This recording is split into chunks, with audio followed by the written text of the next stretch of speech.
خب میشه که شما از کلمه this هم استفاده کنین. یکی چون دارم، پاراگراف دارم و یک دیو دارم که داخلش خالی هستن و اینجا خب من کمک ایره بزرگتر میکنم، دلار ساین و اینجا میام h1 دات کلیک. زمانی که کلیک شد بیا با یک فکشن اجرا کن، فکشن و اینجا میگم دلار ساین کلمه this و دات css میگم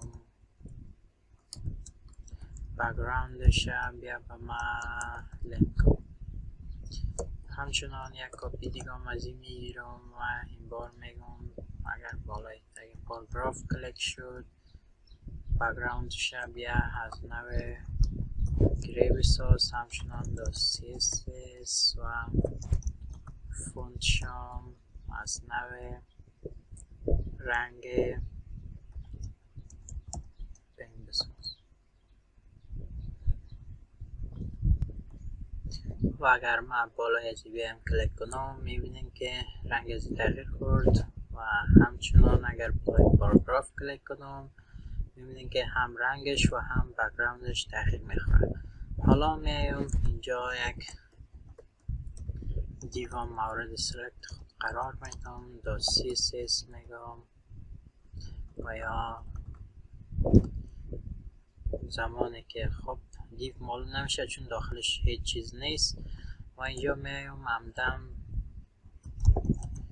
کلیک قرار میدم و این بار میایم دات کلیک میگم. زمانی که کلیک شد بالایت فکشن و اینجا میایم دلار ساین this dot css و اینجا میگم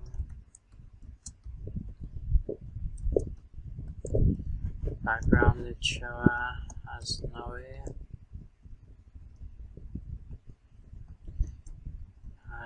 F2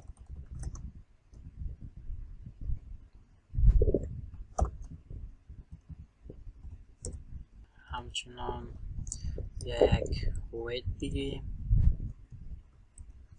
از نوع 100 پیکسلی باشه، همچنان هید شام